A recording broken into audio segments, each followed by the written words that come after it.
Everybody, we're going to have a look into the Word today and see what God has for us to learn. I'm going to get you to turn to Matthew chapter 14 and verse 22 to start with. So who here has ever doubted themselves, doubted the Lord, doubted somebody else and something that somebody says, right? We've all done it, haven't we? There's one thing that I absolutely have no doubt of, and that's that we'll doubt ourselves, or we'll doubt the Lord at some point. Right? That's the one thing that there is no doubt. And so that's the title of the talk. There's no doubt that we'll doubt.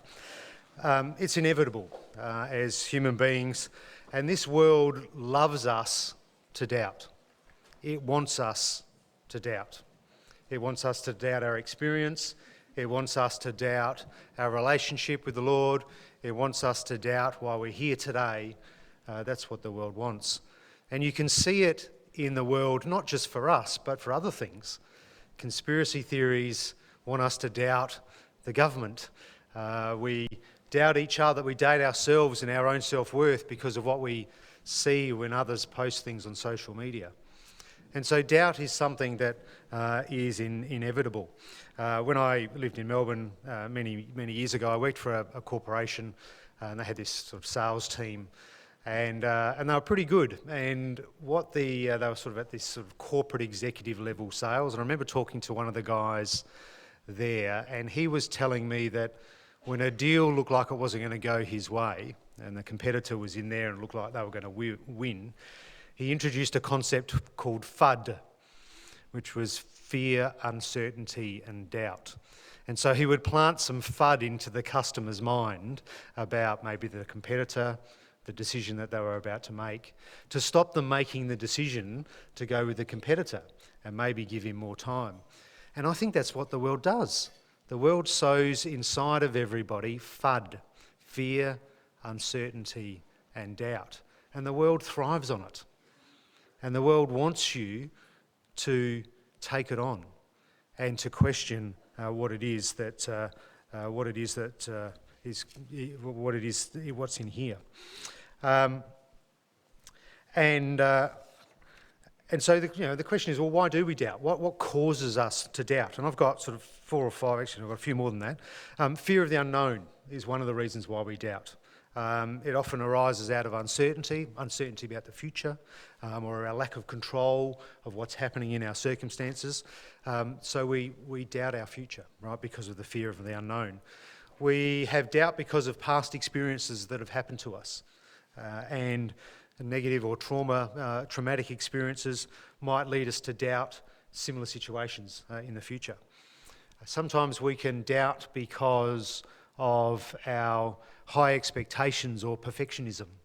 We doubt that we'll ever be good at something because we've set ourselves a standard that's so high that we're likely never to get it. We might doubt ourselves because of lack of confidence. We might doubt because we have a need for proof or evidence. And so we doubt things that people say because we want proof before we'll believe them. We doubt because we have a fear of failure. Or because we compare ourselves to other people. And so there are a number of reasons why we have doubt about whatever circumstance it is. And I think that God actually created human beings with the ability to doubt for good reason. Because it's a mechanism that in the natural can keep us safe. Right? It can make us question circumstances that may inform us to lead us to make better decisions. So if you're at home and you're climbing up on an old rickety ladder and about to get up on your roof, and you go, I'm not sure this might hold me. I doubt this might hold me. That's probably a good thing. That's doubt when it was designed to keep you safe. If you're out in the forest and you're camping out in the forest and you see a berry on the tree and you go, there's 2 ways to approach that berry. You can go, ooh, a berry. Chuck it straight down. There's no doubt there if you know exactly what that berry is. But if you're not quite sure, you might have a little doubt about whether that berry might be okay to eat. And so then you might touch it and see if it, gives you any rash or anything, you might maybe put it up to your lip, right? See if it has a negative reaction. You might give it a little bit of a taste with your tongue, right? And after a few minutes, you go, oh, that's okay. Maybe take a little nibble, and eventually you might eat it. But that doubt, right, causes you to do some things that may keep you safe. You may have you may have a desire to buy something, and you go, oh, I doubt I'll be able to pay the bills if I buy that new car. Well, that's probably a good thing too. That's probably good doubt, because it'll save you from going broke and getting the car repossessed. I doubt I'll be able to finish my uni assignment if I stay out with my friends all the time and watch Netflix or game or whatever else I do. I doubt I'll be able to turn in a good grade. That's probably good doubt. And so doubt can be good in the right circumstance, and I think God gave us doubt to keep us safe in the world. But that's different from spiritual matters. And we're going to look a little bit about the spiritual matters and what role doubt plays there. So we're going to read here Matthew chapter 14 and in verse 22. And there's a number of really famous passages of Scripture that we read that talk about doubt. This one's not about Thomas, poor old Thomas who got that name, Doubting Thomas. This one's about doubting Peter. And it says here in verse 22, and it says, "Straightway Jesus constrained his disciples to get into a ship and to go before him unto the other side while he sent the multitudes away. And when he had sent the multitudes away, he went up to the mountain to pray. And when the evening was come, he was there alone. But the ship was now in the midst of the sea, tossed with waves, for the wind was contrary. And in the fourth watch of the night, Jesus went unto them walking on the sea. And when the disciples saw him walking on the sea, they were troubled, saying, Is it a spirit? And they cried out in fear. But straightway Jesus spake unto them, saying, Be of good cheer, it is I, be not afraid. And Peter answered him and said, Lord, if it be thou, bid me come unto thee on the water. And he said, Come. And when Peter was come down out of the ship, he walked on the water to go to Jesus. And we see here Peter making this incredible, bold leap or step of faith out onto this water after he realised what Jesus was doing. He saw, Jesus' example. Now, if he was being completely natural in that moment, then he would never have got out of that boat, ever.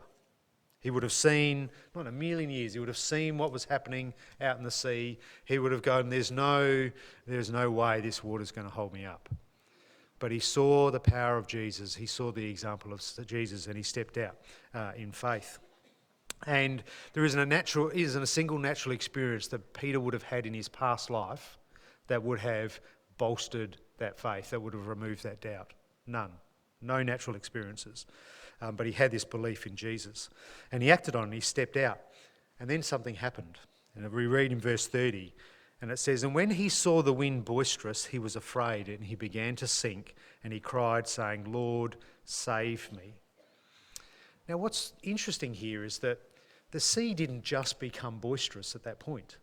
Because we read, if you go back and have a look in verse 24, it says, the ship was in the midst of the sea, tossed with waves, for the wind was contrary.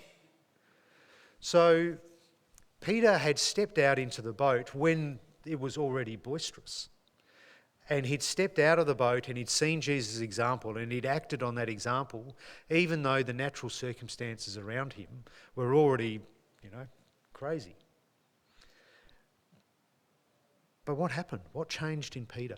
What changed in Peter for him to suddenly change his mindset? And I think it's because he paid attention to the circumstances that were around him. He stopped fixating on Jesus. He stopped fixating on what Jesus was doing and the promise there, and Jesus saying, Come. And he was like, he must have been out there walking, can you imagine? Oh, he's out there walking along. And then all of a sudden he starts to look around and go, well, this doesn't look good. This doesn't look good. This doesn't look good. And there's the doubt. That's when the doubt creeps in and he starts to sink. And no longer his faith is no longer faith, it's now doubt. And it seems so obvious, doesn't it?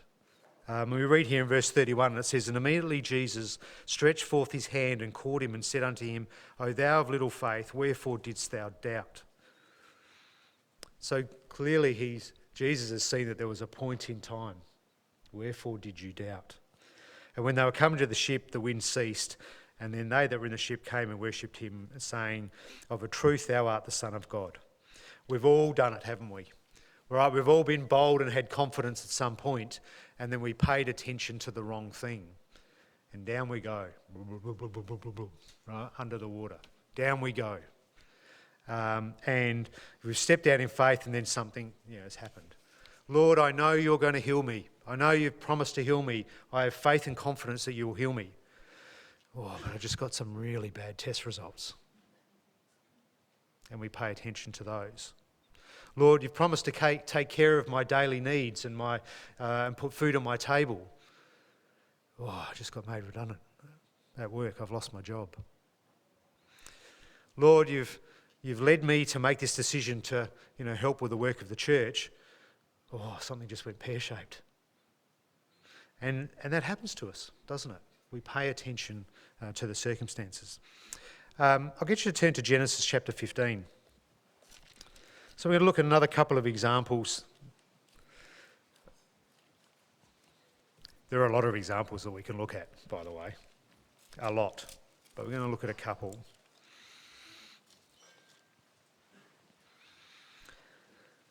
And we're going to read one that spanned many years. So we read here in Genesis 15 and verse 3. And so this is about sort of that long enduring generational promise that God made to Abram, who was soon to be Abraham. And he said, and Abraham said, Behold, to me thou hast given no seed. So he had no children, and lo, one born in my house is mine heir. So this was Eliezer of Damascus, who was a steward of Abraham's household. So Abraham didn't have any natural children, but this young man that was born into Abraham's household was a steward, and Abraham thought, maybe this is my heir. And in verse 4 it says, And behold, the word of the Lord came unto him, saying, This shall not be thine heir, but he that shall come forth out of thine own bowels shall be thine heir. And he brought him forth abroad, and he said, Look now towards heaven and tell the stars, if thou be able to number them. And he said, So shall thy seed be. And he, that's Abram, believed the Lord, and he counted it to him for righteousness. And so here's this amazing promise that we see still play out today about how God was going to bless Abraham. And in verse 18 it goes on and says, And in that same day the Lord made a covenant with Abraham, saying, Unto thy seed have I given this land, from the river of Egypt unto the great river, the river Euphrates. And the Kenites and the Kenizzites and the Cadmonites and the Hittites and Perizzites and the Rephaims and the Amorites and the Canaanites and the Girgashites and the Jebusites, they all lived in that land. And so this was a promise of this land. So he's promised this multitude of nations, and he's promised this land to Abraham. So we're going to read, we'll move down to Genesis chapter 16 and verse 1.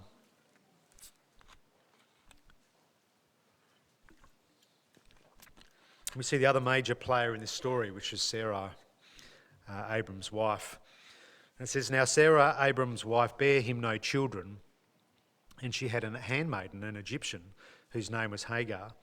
And Sarah said unto Abram, Behold, the Lord has restrained me from bearing, or from having children. I pray thee, go in unto thy maid, and it may be that I may obtain children by her. And Abraham hearkened to the voice of Sarai. Now that seems a little bit weird to us today. Probably not something that we would typically talk about or recommend or see in our society. But this was not terribly uncommon back in those days. And Sarah, Abram's wife, took Hagar, her maid the Egyptian, and Abraham had waited 10 years in the land of Canaan and gave her to her husband Abram to be his wife. And he went in unto Hagar, and she conceived. And when she saw that she had conceived, his mistress was despised in her, that's Sarah's eyes. And so God had made this covenant with Abraham that he was going to bless him, and not only that he would have children, but a land in which he would reside. And Abraham believed God. He believed him. We go back in, where was it? In verse 6, and it says, and he believed in the Lord, and he counted it to him for righteousness. So Abraham believed, but doubt was planted in his mind by his wife Sarah, and now he believed her. So now he's forgotten about the full promise on God and gone, you know what? Maybe there's a way here that I can help God with the promise. Well, God doesn't need our help, does he? He doesn't need our help. And it diminishes God's promise. And their desperation, caused them to introduce doubt into their thinking. And that you can imagine, here, the natural circumstances of Sarah's age and the natural circumstances of Abraham's age. They're a bit like the boisterous waves of the sea for Peter. You can imagine Sarah, I don't know, would she have looked at herself in the mirror? Did they have mirrors back then? Maybe she looked at herself in the pond, right? She's looking down in the pond and her reflection going, I'm just an old lady. There's no way this is going to happen. And so she's looked at the boisterous waves. She's looked at, her natural circumstances and introduced doubt. But God doesn't change his promise. God's promises is true. I'll get you to turn to Exodus chapter 3. And the promise that God made to Abram was a generational promise that would play out for thousands of years. And as you're turning to Exodus chapter 3 and verse 7, in Genesis 26, God made that same promise that he made to Abraham to Isaac. And later on in Genesis 28 and 35, he reiterated his covenant of the promised land to Jacob. Same promise, generations later. Same promise. And in verse 7, it says here, and the Lord said, I have surely seen the affliction of my people which are in Egypt, and have heard their cry by reason of their taskmasters, for I know their sorrows. And I am come down to deliver them out of the hand of the Egyptians, and to bring them up out of the land unto a good land, and a large, and unto a land flowing with milk, unto the place of the Canaanites, and the Hittites, and the Amorites, and the Perizzites, and the Hivites, and the Jebusites. So remember we read back with Abram's promise. God said, there'll be people in the land, but I'm going to give that land to you. And here it is, those people are still there. And God makes this promise to the children of Israel in the land of Egypt. And God says it's time for this promise to come about. And it's time for them to move out of Egypt. And I'll just read here. We'll turn down to Exodus chapter 6 and verse 6.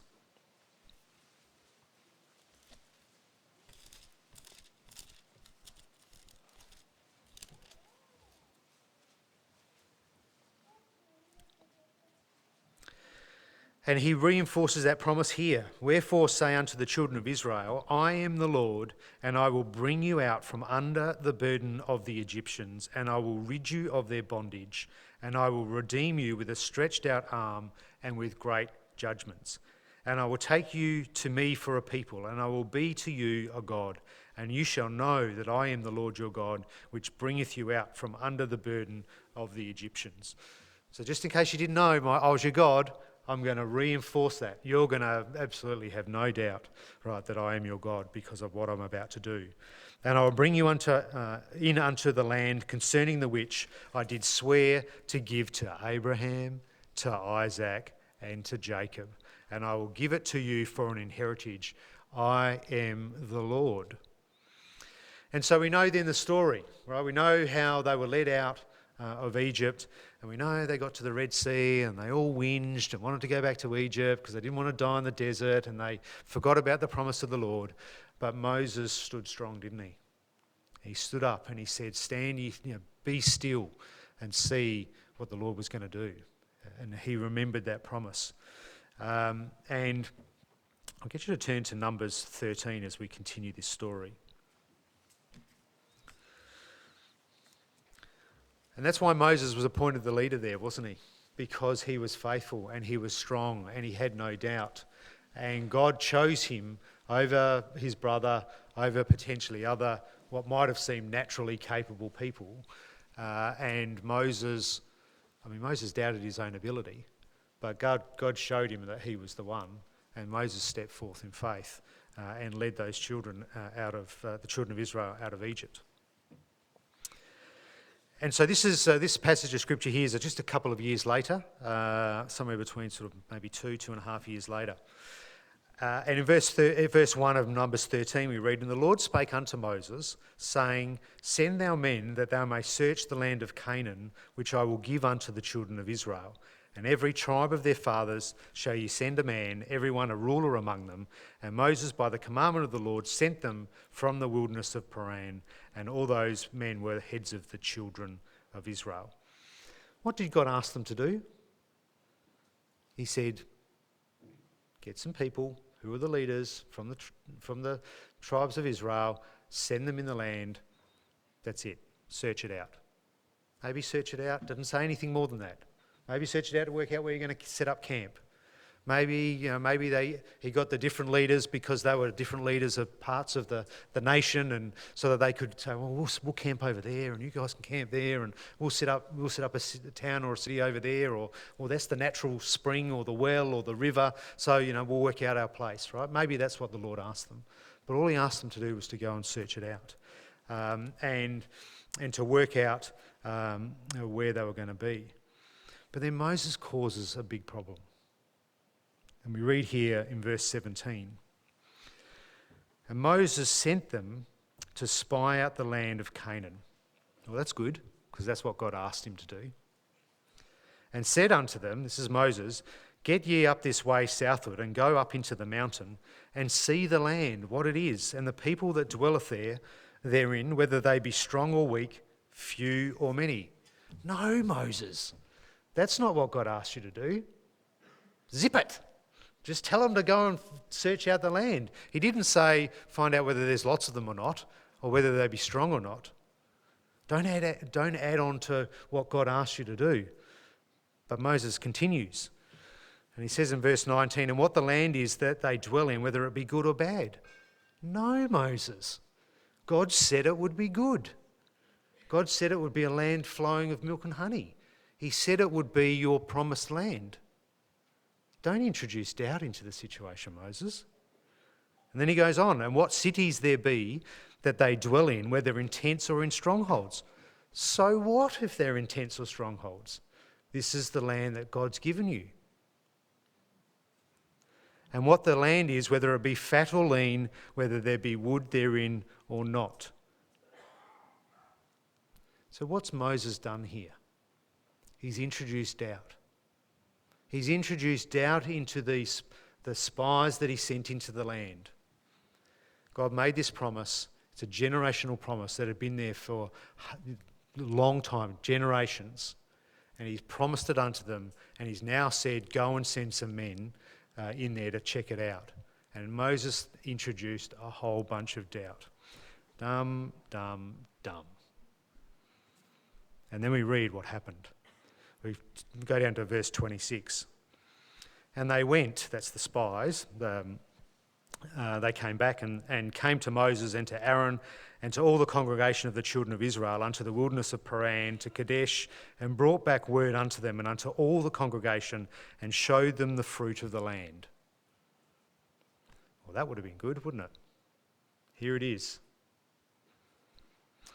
"And they told him and said, We came unto the land whither thou sentest, and surely it flowed with milk and honey." Well, of course it did, because that's what God said it would happen. "And this is the fruit thereof." Well, of course, that was God's promise. "Nevertheless." Now, we don't say nevertheless very much. Anyone here say nevertheless? It's a bit of an older word, not something we use in our daily language or our lexicon much. This is a but. But. Right, the most powerful three-letter word in the English language, but. Because what it does is it erases everything that came before it. It diminishes everything that came before it. If you just finish that sentence there, "We came unto the land where thou sentest, and surely it flowed with milk and honey, and this is the fruit," that's God's promise right there. But nevertheless, the people be strong that dwell in the land, and the cities are walled and very great. And moreover, we saw the children of Anak there. Well done, Moses. That was your fault. You introduced the doubt into the people because they were looking for things that were wrong.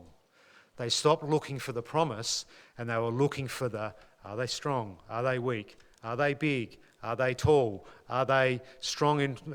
Is their land... They were looking for things to go wrong. And the Amalekites dwell in the land of the south, and the Hittites and the Jebusites and the Amorites, well, we knew that, dwell in the mountains, and the Canaanites dwell by the sea and by the coast. Well, of course, God said that would happen. And Caleb stilled the people before Moses and said, "Let us go up at once and possess it, for we are well able to overcome it." Good on you, Caleb. Right, that's the spirit. That's the attitude that they should have gone in there with. That's standing on the promise of God right there. But verse 31 says, "But the men that went up with him said, 'We are not able to go up against the people, for they are stronger than we.'" And then it just got ugly after that. Right? If you read the story, and we don't have time to read the whole thing, they murmured, they wanted to go back to Egypt, they lost their faith in Moses' leadership, they wanted to appoint another leader. They got stoned, not the drugs kind, but, people stoned the leaders with stones, like physical stones. It wasn't good. And it goes on in Numbers 14, in verse 20.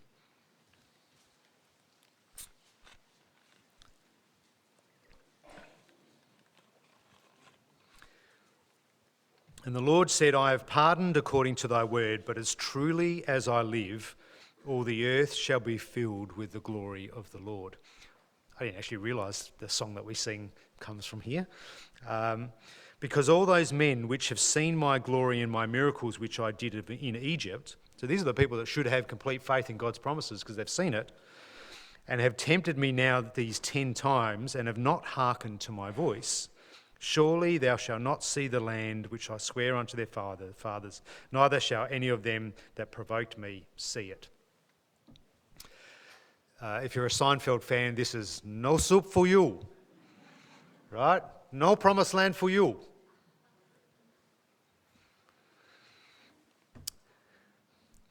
There's 2 challenges, I think, here for us in these scriptures, when we think about introducing doubt. So one is to be a voice of promise, to be a voice of faith to others who are around us, not an introducer of doubt. So that's principle 1. And the other is to not see our circumstances as the children of Anak. And so we're going to dig into that a little more. So I'll get you to turn to Deuteronomy chapter 31.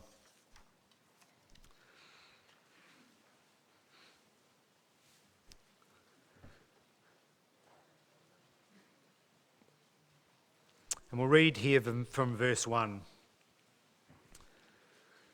And so this is about sort of 38-ish years later, nearly 40 years later. Moses went and spake these words unto all Israel, and he said unto them, "I am 120 years old this day. I can no more go out and come in. Also the Lord hath said to me, Thou shalt not go over this Jordan," or over that river. "And the Lord thy God, he will go over before thee, and he will destroy these nations from before thee, and thou shalt possess them. And Joshua, he shall go out before thee, as the Lord hath said. And the Lord shall do unto them as he did to Sihon and to Og, king of the Amorites, and unto the land of them whom he destroyed. And the Lord shall give unto them before your face, that you may do unto them according unto all the commandments which I have commanded you." So this is after they've wandered around, right, for nearly 40 years. In verse 6, here's another song that we sing. "Be strong and of good courage. Fear not, neither be afraid of them, for the Lord thy God, He it is that doth go with thee. He will not fail thee, nor forsake thee." And Moses called unto Joshua and said unto him in the sight of all Israel, "Be strong and of a good courage, for thou must go with this people unto the land which the Lord has sworn unto their fathers to give them, and thou shalt cause them to inherit it. And the Lord, He it is that doth go before thee. He will be with thee. He will not fail thee, neither forsake thee. Fear not, neither be dismayed." Good on you, Moses. He's back. All right, the Moses that stood on the edge of the Red Sea is now back. All right, he's back. No doubt in Moses' mind whatsoever. None. He even said, don't pay attention to the circumstances. Right, he's back. And so this is the voice of encouragement. Right, this is the voice of promise that Moses had. This is the voice of faith.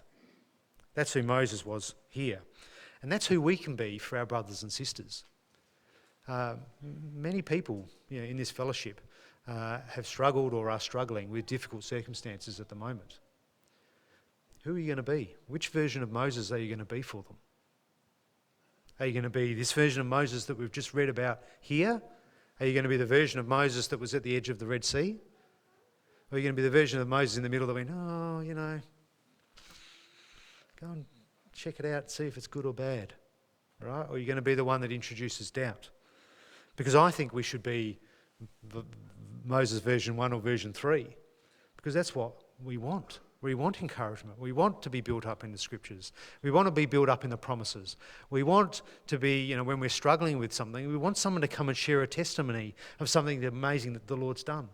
We've just heard 2 people today talk about what God's done in their life. And there's hundreds of you here that have got amazing testimonies. People need to hear that. People in this fellowship need to hear that. We need to hear that. We need to encourage each other with what the Lord's done. And let's not be like Sarah, Abraham's wife, or Eve when she doubted God's promises, or Peter when the circumstances were difficult, right, that we paid attention to what was going on around us. But we want to be like Moses. And that's who we need to be for our brothers and sisters, and for our family here. The second principle, and I'll get you to turn to Habakkuk, which we don't tend to go to Habakkuk very often, but it's towards the end of the New Testament. And so our second challenge is to not see everything as sons of Anak. Right? For us not to, not to see your latest test results from the doctor as, the test results from Anak, because they might be nasty, or maybe your kids are causing you grief, and you're doubting your parenting skills, right? Well, your kids aren't the kids of Anak either, right? Well, let's not see them like that. Maybe your financial circumstances are causing you a great strain. Well, they're not the debts of Anak, right? Because the Lord's promised. He's promised to provide for you if you put him first in your life. And so here we're going to read a little bit about Habakkuk. And this is one of my favourite books in the Bible. And it starts out with a bit of distress and some pretty challenging circumstances. And so, here we have sort of national corruption that's happening inside of the children of Israel. And Habakkuk's pretty upset about it. And in verse 1 it says, "The burden which Habakkuk the prophet did see, O Lord, how long shall I cry, and thou wilt not hear, even cry out unto thee of violence, and thou wilt not save?" Who's ever felt like Habakkuk? Who's ever felt like you've prayed and you've cried out to the Lord and nothing seems to work? Well, Habakkuk was in the same situation as you were. In verse 3 it says, "And why dost thou show me iniquity and cause me to behold grievance? For spoiling and violence are before me, and there are that raise up strife and contention." In verse 4 it says, "For therefore the law is slacked, and the judgment doth never go forth. For the wicked doth compass about the righteous, therefore wrong judgment proceedeth." So he's talking here about those that are in the power and who've got the law. They do nothing, right? They've got these tools, right, to sort this problem out, the law, but no one's using it. And in place of that, the judgment that's served is wicked. And it just must have been a terrible spot for him to be in. In verse 5 it says, "And behold ye among the brethren, and regard and wonder marvellously, for I will work a work in your days, which you will not believe, though it be told you." That's God's answer. Just wait. I've got something coming. You're not even going to see it coming. You're not going to understand what it is. I'm going to do a wondrous thing for you and for the people. And God's answer is different from what Habakkuk was expecting. And sometimes that's what happens to us. God answers us in a different way than we had in our own mind. It says here in verse 6, "For lo, I will raise up the Chaldeans, that bitter and hasty nation, which shall march through the breadth of the land to possess dwelling places that are not theirs. And they are terrible and dreadful, and their judgment and their dignity shall proceed of themselves." And it goes on to explain just how bad these dudes are. And God's saying, "I'm going to send these people to sort you out." And the Chaldeans is sort of another name for the Babylonians, and we know that they became quite an important people. But God was saying, "I'm behind this," and that must have been very difficult for Habakkuk to understand. And sometimes it's difficult for us to understand the circumstances that you're in. Maybe you've got a cold and you pray to the Lord and you end up with pneumonia. We go, "Lord, that's not the answer that I was looking for." It's a bit like that. Imagine, asking the Lord for a new job and getting fired from your old job before you get a new job. Same sort of principle. And some of these things we can't grasp them in our feeble, humble minds. But the reason I love this story is Habakkuk's attitude about it. And we'll read on in verse 12.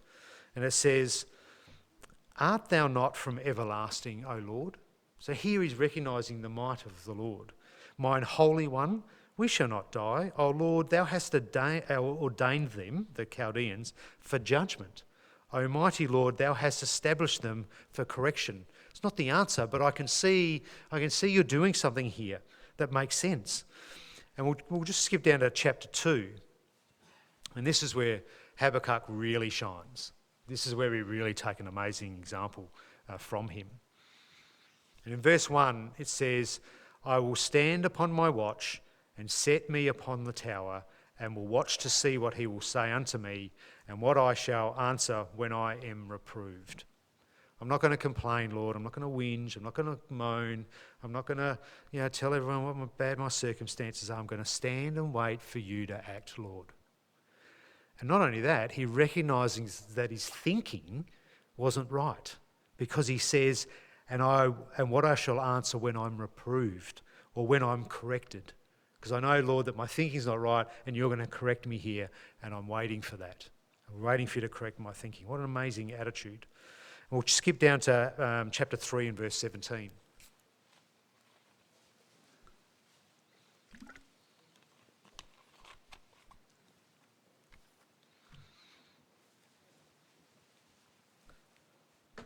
And he goes on and he says, "Although the fig tree shall not blossom, neither shall fruit be in the vines, the labour of the olive shall fail, and the field shall yield no meat. The flock shall be cut off from the fold, and there shall be no herd in the stall. Yet will I rejoice in the Lord." Yet's a sort of like another but it's a good one, right? And particularly in this circumstance. Because what he's saying is, everything else has turned to custard. Everything else has gone bad. Nothing to eat.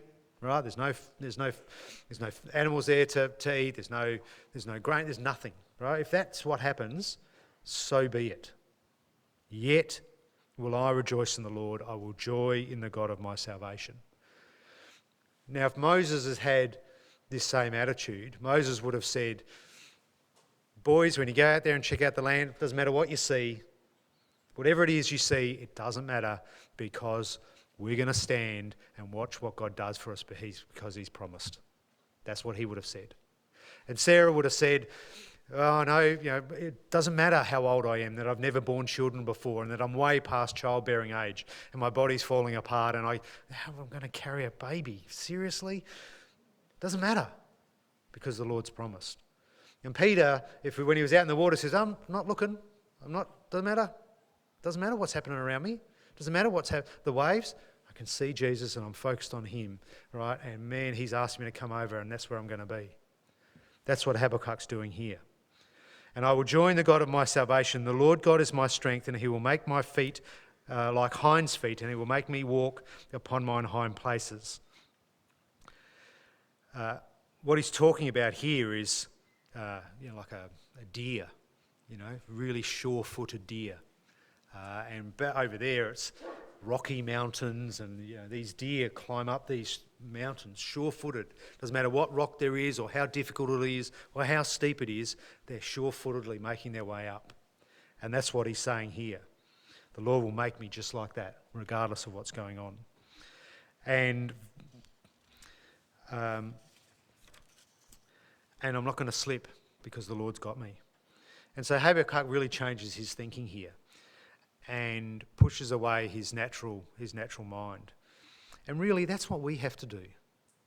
When we're faced with things that just don't look right, when we're faced with the test results that aren't good, when we're faced with the circumstances at home that aren't good, or the job, or the food, or the whatever it is that we're struggling with, if that's counter to what God's promised, then if you focus on the circumstances, then you're leaving God's promise on the table. If you focus on the circumstances, you're putting an element of doubt in your mind, which makes it very difficult to obtain the victory, because God wants us to be bold.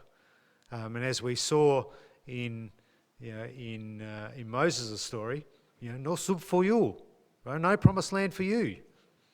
Well, God's promised that he'll give us what we need. He'll promise to take care of us and look after us. We'll turn to James chapter 1 just to finish.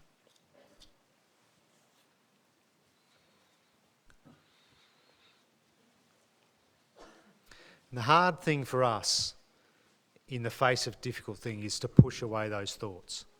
That is not an easy thing to do, but we can do it. We have to recognise that the thoughts are contrary to God's promise. We have to recognise the thoughts are contrary to what we've seen in the past, when God's healed us, when he's filled us with his Holy Spirit. Those are all miracles. We have to push those thoughts away. And we have to be encouraging to each other to push those thoughts away, because they're not helpful for us. Those doubts are not helpful, and they will take us away from the promise of the Lord. And it says here in James 1 verse 2, it says, "My brethren, count it all joy when, not if, when you fall into diverse or different temptations, knowing this, that the trying of your faith works patience. But let patience have her perfect work, that you may be perfect and entire, wanting nothing. And if any of you lack wisdom, let him ask God." So what's wisdom got to do with this? So wisdom here is about sort of the knowledge or the insight or the deep understanding, right? That's what wisdom here is in the Greek, and the practical application of that. So if you don't understand patience, or maybe you sort of know what it is, right, but you don't know how to apply it, God's really saying, seek me for it, and I'll give it to you, right? I'll give you the practical application of it. And what's the result of that? And he'll give it to all men liberally and upbraideth not, or God gives it generously without sort of disparaging or criticising or approaching us for asking. And the result shall be what? And it shall be given him. But let him ask in faith, nothing wavering. Nothing wavering. For he that wavereth is like a wave of the sea, driven by the wind and tossed. For let not that man think he shall receive anything of the Lord. When you think about a wave, it's sort of up and down, it's a bit all over the place, right? Sometimes it crashes. These are pretty big, bold scriptures for us to take hold of. Really big, bold scriptures. In verse 8 it says, "And a double-minded man is unstable in all his ways." If we have doubt, and then we have faith, and those things are interchanged all the time, then we're not going to be stable like we could be. But when we push those doubts down and we hold on to that faith, right, now we're stable. And we don't have to listen to our natural thinking, which is where our doubt comes from. Doubt doesn't come from the Spirit. It comes from our natural thinking. And so let's seek the Lord in our circumstances. Let's push away those doubtful thoughts from us. Let's encourage each other, not with doubt, but with promise and with testimony. Let's bring it back to what does the Scripture say about the circumstances that we've gone through. And, those sons of Anak that we see, so what? They make no difference whatsoever, because God's got it. Amen? All right, we're going to have a prayer line now.